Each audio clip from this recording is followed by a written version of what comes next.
Now on behalf of the EFD, Mr Farage.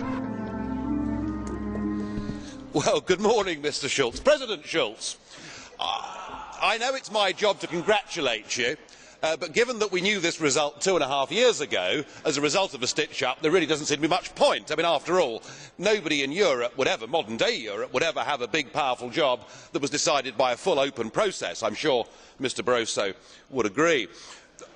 I was musing this morning. I was thinking, what kind of President Schulz are we going to get?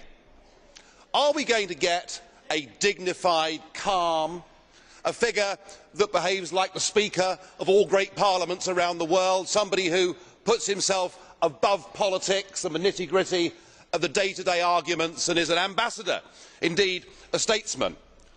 Or are we going to get the Martin Schulz we've got to know since 2004 as leader of the Socialist Group? You know the one I mean: snarling, angry, unable to control his temper, intolerant of anybody with an alternative point of view, somebody who is contemptuous when in free referendums people have the temerity to vote no, somebody who is anti-British to his fingertips and doesn't like free markets. I was wondering which one would we get. Well, your opening speech has settled that question for me, and it's pretty clear we're going to have 2.5 years of political fanaticism from the chair.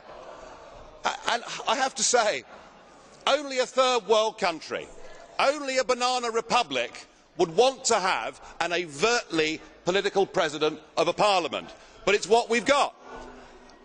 I may represent the smallest group in this parliament, Mr Schulz, but I can tell you that it's a group whose ideas and whose views are now being echoed by a growing number of citizens right across this continent. I'm sure you'd agree. The opinion polls show it's kind of 50-50 whether people think this EU is a good thing or a bad thing. What we represent, sir, is not anti-Europeanism. That is not what it's about. We believe in nation-state democracy. We want a Europe of trade. We want a Europe of cooperation. We want a Europe that is responsible. We don't want a Europe that seeks to be a global superpower. We don't want a Europe run by Mr Barroso and the Commission and the so-called community method. And I will do my very best to provide political opposition to your presidency over the course of the next 2.5 years, and I hope you give us a fair hearing. Thank you.